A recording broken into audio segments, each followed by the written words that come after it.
दोस्तों, मैं सत्येंद्र कुमार आप लोगों का स्वागत करता हूं द अचीवमेंट क्लासेज में। दोस्तों, मैं आपके लिए लाया हूं संस्कृत के काफ़ी महत्वपूर्ण ऑब्जेक्टिव प्रश्न जो बोर्ड एग्जाम में पूछे जाते हैं। अतः आपसे आग्रह है कि आप हमारे साथ वीडियो के लास्ट तक बने रहे तथा कम से कम बोर्ड एग्जाम में 10 अंक प्राप्त करें इससे। चलिए दोस्तों, चैप्टर नंबर 6 हमारा भारतीय संस्कार।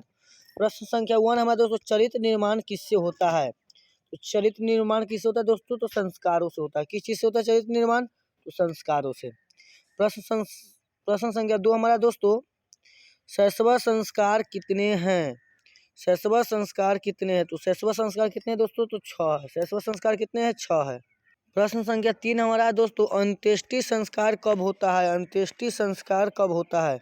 तो अंत्येष्टि संस्कार कब होता है दोस्तों? तो अंत्येष्टि संस्कार मरने के बाद होता है। मरने के बाद अंत्येष्टि संस्कार होता है।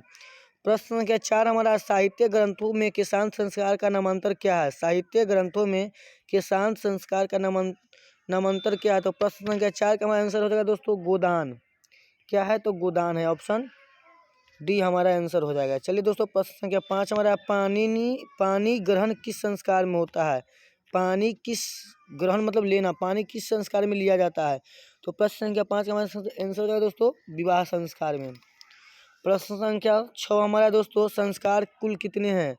संस्कार कितने हैं? प्रश्न संख्या 6 संस्कार कुल 16 है। कितने हैं? 16। प्रश्न संख्या 7 है दोस्तों, संस्कार को प्रायः कितने प्रकार के होते हैं? संस्कार प्रायः कितने प्रकार के होते हैं? संस्कार प्रायः 5 प्रकार के होते हैं। कितने प्रकार के होते हैं दोस्तों? तो 5 प्रकार के होते हैं। कुल संस्कार कितने हैं? 16। और संस्कार कितने प्रकार के होते हैं? तो 5 प्रकार के। ऑप्शन बी हमारा आंसर हो जाएगा। दोस्तों, प्रश्न संख्या 8 हमारा है, जीवन में सभी मुख्य अवसरों पर किनका आशीर्वाद अवक्षेपित था? जीवन में सभी मुख्य अवसरों पर किनका आशीर्वाद अवक्षेपित था? प्रश्न संख्या 8 का हमारा आंसर हो जाएगा दोस्तों वरिष्ठों का, अर्थात बड़े लोगों का। क्या आंसर हो जाएगा दोस्तों? वरिष्ठों का। Option D. चलिए दोस्तों, प्रश्न संख्या 9 है, सप्तपदी कर्मकांड किस संस्कार में होता है? अर्थात 107 क्रिया किस कर्मकांड में होता है? तो विवाह संस्कार में सप्तपदी क्रिया होता है। ऑप्शन बी हमारा आंसर हो जाएगा। प्रश्न संख्या 10 हमारा दोस्तों, गोदान किस संस्कार का मुख्य कर्म है? गोदान किस संस्कार का मुख्य कर्म है? तो गोदान किसान संस्कार का मुख्य कर्म है। ऑप्शन सी हमारा आंसर हो जाएगा दोस्तों किसान संस्कार। प्रश्न संख्या 11, कन्यादान किस संस्कार में होता है? कन्यादान किस संस्कार में होता है? तो कन्यादान विवाह संस्कार में होता है। ऑप्शन डी हमारा आंसर हो जाएगा दोस्तों विवाह संस्कार। कन्यादान होता है विवाह संस्कार में। प्रश्न संख्या 12 हमारा दोस्तों, अंतिम शिक्षा संस्कार का नाम क्या है? अंतिम शिक्षा संस्कार का नाम क्या है? प्रश्न संख्या 12 का हमारा आंसर हो जाएगा दोस्तों समावर्तनम। क्या है दोस्तों? समावर्तनम है। प्रश्न संख्या 13 हमारा दोस्तों, विवाह संस्कार के अंतर्गत क्या नहीं आता है? विवाह संस्कार के अंतर्गत क्या नहीं आता है? प्रश्न संख्या 13 हमारा, विवाह तो दोस्तों गोदान नहीं आता। क्या नहीं आता? वो गोदान नहीं आता। प्रश्न संख्या 14 हमारा है दोस्तों, शैक्षणिक संस्कार कति संति? शिक्षा संस्कार कुल कितने हैं? शैक्षणिक संस्कार कति संति? तो 5। शिक्षा संस्कार कितने हैं दोस्तों? तो 5 का। ऑप्शन ए हमारा आंसर हो जाएगा। प्रश्न संख्या 15 हमारा दोस्तों, सीमंतोवर्तन किस संस्कार का है? सीमोवर्तन किस संस्कार का है? प्रश्न संख्या 15 का हमारा आंसर हो जाएगा दोस्तों ऑप्शन ए जन्म पूर्व संस्कार। प्रश्न संख्या 16 हमारा दोस्तों, प्राचीन काल में शिष्य को क्या कहा जाता था? तो दोस्तों प्राचीन काल में शिष्य को क्या कहा जाता था? तो ब्रह्मचारी कहा जाता था। ऑप्शन बी हमारा आंसर हो जाएगा। प्रश्न संख्या 17 हमारा दोस्तों, प्राचीन संस्कृति की पहचान किससे होती है? प्राचीन संस्कार की पहचान किससे होती है? तो दोस्तों संस्कारों से होती है। किस चीज़ से होती है? संस्कारों से। प्रश्न संख्या 18 हमारा है दोस्तों, जन्म पूर्व कुल कितने संस्कार है? जन्म पूर्व कुल कितने संस्कार है? तो जन्म पूर्व कुल 3 संस्कार है। कितने संस्कार है दोस्तों? तो 3 संस्कार है। प्रश्न संख्या 19 हमारा है दोस्तों, मनुष्य गृहस्थ जीवन में कब प्रवेश करता है? मनुष्य गृहस्थ जीवन में कब प्रवेश करता है? तो विवाह संस्कार के बाद। विवाह संस्कार के बाद मनुष्य पूर्ण रूप से गृहस्थ जीवन में प्रवेश करता है। दोस्तों, प्रश्न संख्या 20 हमारा, भारतीय जीवन में किस काल में संस्कारों को महत्व चला आ रहा है? भारतीय जीवन में किस काल से संस्कारों का महत्व चला आ रहा है? प्रश्न संख्या 20 का हमारा आंसर हो जाएगा दोस्तों प्राचीन काल से ही, अर्थात पुराने समय से ही। प्रश्न संख्या 21 है, पुंसवन संस्कार कब होता है? पुंसवन संस्कार कब होता है? दोस्तों, प्रश्न संख्या 21 है, पुंसवन संस्कार कब होता है? तो पुंसवन संस्कार कब होता है दोस्तों? जन्म से पहले होता है। ऑप्शन सी हमारा आंसर हो जाएगा। प्रश्न संख्या 22 हमारा वगदान किस संस्कार में होता है। प्रश्न संख्या 22 हमारा दोस्तों वगदान किस संस्कार में होता है।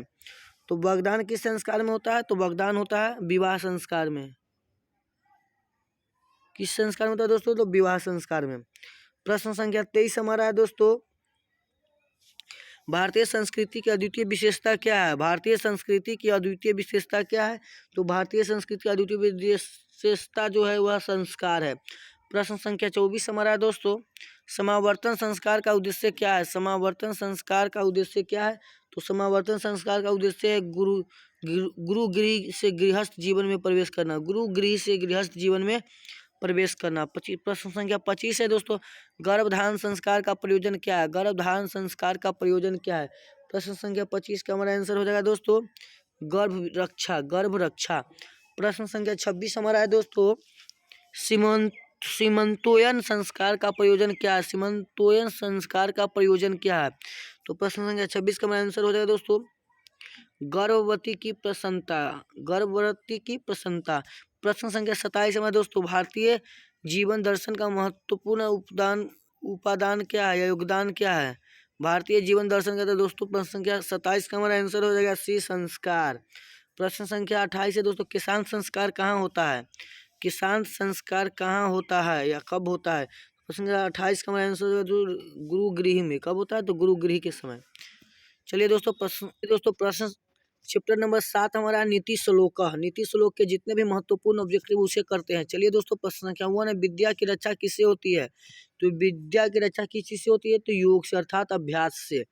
प्रश्न संख्या 2 हमारा दोस्तों प्रश्न संख्या 2 नीति श्लोक पाठ के आधार पर सुख देने वाली क्या है। तो सुख देने वाली क्या नीति श्लोक पाठ के आधार पर दोस्तों अहिंसा परमो सुख, यानी अहिंसा सबसे बड़ी सुख है। प्रश्न संख्या 3 हमारे दोस्तों विदुर नीति संकलित पाठस्य नाम किम अस्ति। विदुर नीति श्लोक पाठ कहाँ से संकलित है, नाम किम अस्ति। तो प्रश्न संख्या 3 का हमारा आंसर हो जाएगा दोस्तों नीति श्लोक। कहाँ से, तो नीति श्लोक। प्रश्न संख्या 4 है दोस्तों नर्क के द्वार कितने प्रकार के जिससे व्यक्ति का नाश होता है। नर्क जाने के कुल कितने द्वार है, तो नर्क जाने के कुल कितने द्वार है दोस्तों, तो ऑप्शन सी हमारा हो जाएगा 3 प्रकार के। प्रश्न काम क्रोध और आलस्य। प्रश्न संख्या 5 है विनय को कौन मारता है। विनय को कौन मारता है, तो विनय को मारता है दोस्तों आकृति या अपस्य। चलिए दोस्तों प्रश्न संख्या 6 है कैसे पुरुष सभी जगह सुलभ होते हैं। सतत प्रियवादी पुरुष सभी जगह सुलभ होते हैं। प्रश्न संख्या 6 का आंसर हो जाएगा प्रियवादी। प्रश्न संख्या 7 हमारा दोस्तों बिना बुलाए कौन आता है। बिना बुलाए कौन आता है, तो बिना बुलाए मूर्ख आते हैं। कौन मूर्ख आते हैं, आधा मूढ़ चेता नाम नराधमा, यानी अर्थात बिना बुलाए मूर्ख आते हैं। चलिए दोस्तों प्रश्न संख्या 8 है अपृष्ठ बहुभाषित किस पाठ की उक्ति है। तो अपृष्ठ बहुभाषित किस पाठ की उक्ति है, तो नीति श्लोक। ऑप्शन ए हमारा आंसर हो जाएगा। प्रश्न संख्या 9 हमारा दोस्तों महाराज धृष्टराष्ट्र के प्रश्नों का समुचित उत्तर कौन देते हैं। महाराष्ट्र धृष्टराष्ट्र के प्रश्नों का समुचित उत्तर कौन देते हैं, तो प्रश्न संख्या 9 का हमारा आंसर हो जाएगा दोस्तों मंत्री विदुर। प्रश्न संख्या 10 हमारा है दोस्तों नीति श्लोक का पाठ महाभारत के किस पर्व से संकलित है। नीति श्लोक का पाठ महाभारत के किस पर्व से संकलित है, तो प्रश्न संख्या 10 का हमारा आंसर हो जाएगा दोस्तों उद्योग पर्व से, उद्योग पर्व से। प्रश्न संख्या 11 की तरफ हम चलते हैं दोस्तों। प्रश्न संख्या 11 हमारा परम तृप्ति देने वाली क्या है। सबसे ज़्यादा सुख किस चीज़ से होती है, तो दोस्तों सबसे ज़्यादा सुख जो होती है वह होती है विद्या से। परम तृप्ति विद्या से मिलती है। प्रश्न संख्या 12 हमारा दोस्तों अपनी उन्नति चाहने वाले को कितने दोषों को त्याग देना चाहिए। अपनी उन्नति चाहने वाले लोगों को कम से कम कितने दोषों को त्यागनी चाहिए, तो कितने दोस्तों को 6 दोषों को त्याग देनी चाहिए। चलिए दोस्तों प्रश्न संख्या 13 रूप की रक्षा किससे होती है। रूप की रक्षा मिर्जिया से होती है, अर्थात ऑप्टन से होती है। प्रश्न संख्या 14 में दोस्तों नीति श्लोक का पाठ किस ग्रंथ से संकलित है। नीति श्लोक का पाठ किस ग्रंथ से संकलित, हमारा आंसर हो जाएगा दोस्तों प्रश्न संख्या 14 का विदुर नीति। ऑप्शन ए हमारा आंसर हो जाएगा विदुर नीति से। कहाँ से संकलित है, विदुर नीति से। प्रश्न संख्या 15 हमारा दोस्तों प्रियवादी पुरुष कैसे होते हैं। प्रियवादी पुरुष सुलभ होते हैं। कैसे होते हैं दोस्तों, सुलभ होते हैं। प्रश्न संख्या 16 घर की शोभा कौन है। घर की शोभा स्त्री है। कौन है दोस्तों, तो स्त्री। प्रश्न संख्या 17 सुलभ कौन है, सुलभ कौन होते हैं? तो सतत प्रियवादी सुलभ होते हैं। कौन होते हैं दोस्तों? सतत प्रियवादी सुलभ होते हैं। प्रश्न संख्या 18 दोस्तों, नीति श्लोक का पाठ में परम श्रेय किसे माना गया है? नीति श्लोक का पाठ में परम श्रेय किसे माना गया है? तो दोस्तों नीति श्लोकों में परम श्रेय किसे मनाया गया है? तो प्रश्न संख्या 18 का हमारा आंसर हो जाएगा दोस्तों ऑप्शन ए धर्म। प्रश्न संख्या 19 हमारा, तो विनय किसका नाश करता है? विनय किसका नाश करता है? तो प्रश्न संख्या 19 का हमारा आंसर हो जाएगा दोस्तों ऑप्शन डी, विनय किसको नाश करता है? तो आकृति को। प्रश्न संख्या 20 हमारा दोस्तों, उत्तम शांति क्या है? तो उत्तम शांति क्षमा है। प्रश्न संख्या 21 हमारा दोस्तों, आचार का हनन किससे होता है? आचार का हनन किससे होता है दोस्तों? तो आचार का हनन किससे होता है? प्रश्न संख्या 21 का हमारा आंसर हो जाएगा ऑप्शन ए अलक्षण से। प्रश्न संख्या 22 हमारा दोस्तों, नीति श्लोक पाठ में कितने श्लोक स्थित है? नीति श्लोक पाठ में कितने श्लोक है? तो प्रश्न संख्या 22 का हमारा आंसर है दोस्तों ऑप्शन बी 10। प्रश्न संख्या 23 हमारा, सतत प्रियवादी लोग कौन होते हैं? सुलभ होते हैं। कैसे होते हैं दोस्तों? तो सुलभ होते हैं, सुलभ। ऑप्शन बी हमारा आंसर हो जाएगा सुलभ। प्रश्न संख्या दोस्तों 24 हमारा, अनर्थ का नाश किससे होता है? अनर्थ का नाश किससे होता है? प्रश्न संख्या 24 का हमारा आंसर हो जाएगा दोस्तों 24 का आंसर हो जाएगा क्षमा से। प्रश्न संख्या 25 हमारा दोस्तों, नीति श्लोक का पाठ के रचनाकार कौन है? नीति श्लोक का पाठ के रचनाकार कौन है दोस्तों? तो नीति श्लोक का पाठ के रचनाकार कौन है? तो विदुर है। कौन है? विदुर। चलिए दोस्तों, प्रश्न संख्या चैप्टर नंबर हम 8 की तरफ चलते हैं। चैप्टर नंबर 8 हमारा करमवीर कथा। इसके जितने भी काफ़ी महत्वपूर्ण ऑब्जेक्टिव उसे हम करते हैं और शानदार तरीके से समझने का प्रयास करते हैं। चैप्टर नंबर 8 हमारा करमवीर कथा के पहला प्रश्न हमारा दोस्तों, उद्योगी नाम पुरुषम हिस्सा पुरुष सिंहमुपैति लक्ष्मी, यह उक्ति किस पाठ से संकलित है?